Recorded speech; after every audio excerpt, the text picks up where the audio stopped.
आकाश भाई, मुझे ये बताइए कि यहाँ पर जिस तरीके से टीम इंडिया ने यहाँ पर वापसी करी है, पहला बेसिक वनीला सवाल तो ये है कि क्या टीम इंडिया ये मैच जीत सकती है? हाँ जी, वनीला के साथ चॉकलेट भी खा सकते हैं।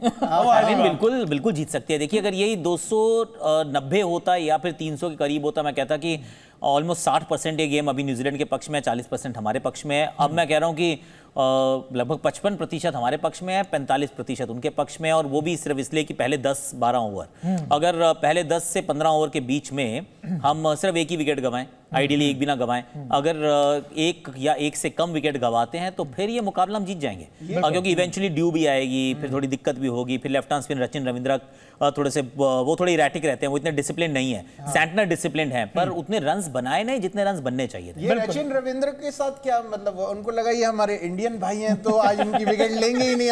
और बॉलिंग में भी तो ऐसा नहीं होगा कि कहीं चल अपना ही भाई है, लो रचिन रविंद्र का कैच रविंद्र जडेजा ने छोड़ दिया, ऐसा मेरे नाम वाला है। ये कुछ अलग ही दिन था कि जड्डू भाई कैच छोड़ रहे हैं यहाँ पे, और मतलब फील्ड के अंदर भी इतनी ज्यादा दिक्कत हो रही थी। लेकिन वहां पर जहां धर्मशाला में ये मैच हो रहा है, वहां पर कैसा माहौल है ये बताने के लिए हम चलते हैं हमारे रिपोर्टर साहब के पास। वहां पर हमारे स्पोर्ट्स कॉरेस्पॉन्डेंट कपिल भाई हमसे जुड़ रहे हैं। कपिल भाई, यहां पर न्यूजीलैंड का जो रथ है वो 273 पर रोक तो लिया है, पर कहीं थोड़े ज्यादा रन तो नहीं बन गए इस पिच के हिसाब से, या फिर team India well in control दिख रही है आपको? बिल्कुल पूरी तरह कंट्रोल में है। चयन आपके वाले अंदाज में ही शुरू करता हूं कि रोहित और राहुल से पूछ रहे हैं, शमी कहां रह गई मेरी तपस्या में कमी, खिलाओगे मुझे लगातार तभी खुलेगा ट्रॉफी का द्वार। बहुत ही बेहतरीन। मेरे ख्याल से खिलाड़ी.com द क्रिकेट शो का सबसे बढ़िया चीज। हाँ जी बिल्कुल कपिल भाई। और जिस तरीके से मोहम्मद शमी का जो पेस है ना, वो आप पहली बॉल देख लो और आखिरी बॉल देख लो, उनका पेस ड्रॉप नहीं होता है। और बात अभी आकाश ने कही कि बिल्कुल सटीक विकेट टू विकेट, कोई ज्यादा उसमें उन्होंने कारनामे करने नहीं है, कोई ऐसा करतब करने की वो सोचते नहीं है। कमाल की गेंदबाजी, और वो कह रहे हैं टीम मैनेजमेंट से बार बार कि आप 5 मैचों में एक बार खिलाऊंगा, मैं 5 मैचों की विकेट एक ही मैच में ले जाऊंगा, तो अब देख लो क्या करवाना है मेरे से। तो बहुत शानदार।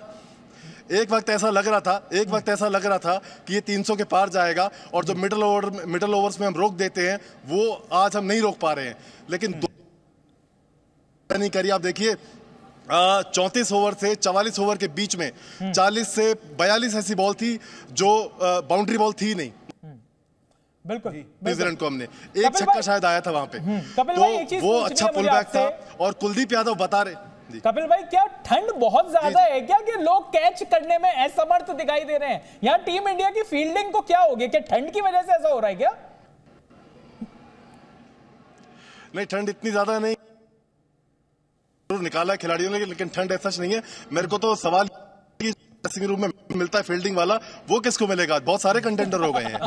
तो लेकिन फील्डिंग अच्छी नहीं थी, ये बात सही है। बिल्कुल, ये बात सही है कि फील्डिंग अच्छी नहीं थी, और हमने आज बाउंड्री बॉल बहुत सारी दी हैं। ये थोड़ा सा मुझे हैरानी है। अभी मैं जजमेंट बिल्कुल पास नहीं करूंगा कि अभी वर्ल्ड कप चल रहा है, मैच से एक दिन पहले ना बुमराह आए, ना सिराज आए, ना कुलदीप आए, ये उसका असर तो नहीं है। बिल्कुल गेंदबाजी नहीं करी उन्होंने 2 दिन तक लगातार सीधा। जी कपिल भाई, वैसे तो कह रहे हैं कि वहां ठंड नहीं है, लेकिन उनका जो कनेक्शन है वो काफी फ्रीज हो रहा है। लेकिन आकाश भाई की तरफ चलते हैं। आकाश भाई, यहां पर टीम इंडिया ने जिस तरीके से आज बॉलिंग करी, आज इंडिया के पास छठा बॉलिंग ऑप्शन नहीं था। लेकिन यहां पर क्या आपको लगा कि कुछ कमी रह गई? कुलदीप यादव काफी महंगे रहे, 10 ओवर में 73 रन दे दिए, 2 विकेट उनको बाद में जरूर मिले, लेकिन जिस तरीके से वो प्रेशर नहीं बन पाया मिडिल ओवर्स में, क्या कमी रही इंडियन बॉलिंग में? कुलदीप यादव के सामने बैटिंग बहुत अच्छी हुई यार। जिस तरीके से डैरल मिचेल, और खास तौर से डैरल मिचेल, थोड़े से रचिन रविंद्रा भी, लेकिन डैरल मिचेल ने कदमों का इस्तेमाल करना शुरू किया, सामने की तरफ शॉट मारने शुरू किए। क्या मतलब पर्टिकुलरली ये मार्क करके आए थे कि भाई इसी बंदे को टारगेट करना है, सेटल होने ही नहीं देना, आते ही छक्के मारो। सोच आप सकते हो कि ना मैं ना सेटल नहीं होने दूंगा। जैसे आज मान लो भारतीय टीम सोच के आज ना हम ट्रेंट बोल्ट को सेटल नहीं होने देंगे, और भाई वो नट बोल्ट ढीले कर देता है। तो क्या होता है कि गेंदबाज के हाथ से गेंद कई बार आप पढ़ पाते हैं, कई बार आप पढ़ ही नहीं पाते हैं। अब डैरल मिचेल ने बताया कि वो हाथ से गेंद को पढ़ रहे थे, और जब आप पढ़ना शुरू करते हो आप स्टेप आउट करके गेंद की पिच तक पहुंचना शुरू कर देते हो और फिर लॉन्ग लीवर्स का इस्तेमाल कर सामने मारते हो, तो फिर जवाब नहीं होता है गेंदबाज के पास। आज एक विकेटलेस गेंदबाज था, वो था रविंद्र जाडेजा। जी बिल्कुल। रविंद्र जाडेजा और कुलदीप, मतलब मिडिल ओवर्स अमूमन आपको कंट्रोल देते हैं, पर विकेट चटकाने जरूरी होते हैं। आज कुलदीप को अगर नहीं मिले, दूसरे एंड से भी नहीं आए, तो सडनली लगता है अरे यार ये 300 तो नहीं बनने वाले कहीं। तो ये एक समस्या रहने वाली है, पर कुलदीप यादव ने इसी मैच में वापसी अच्छे से कर ली। टुवर्ड्स द एंड आगे 2 विकेट भी चटका लिए, थोड़े से डिफेंसिव या इकोनॉमिकल ओवर्स भी डाल दिए।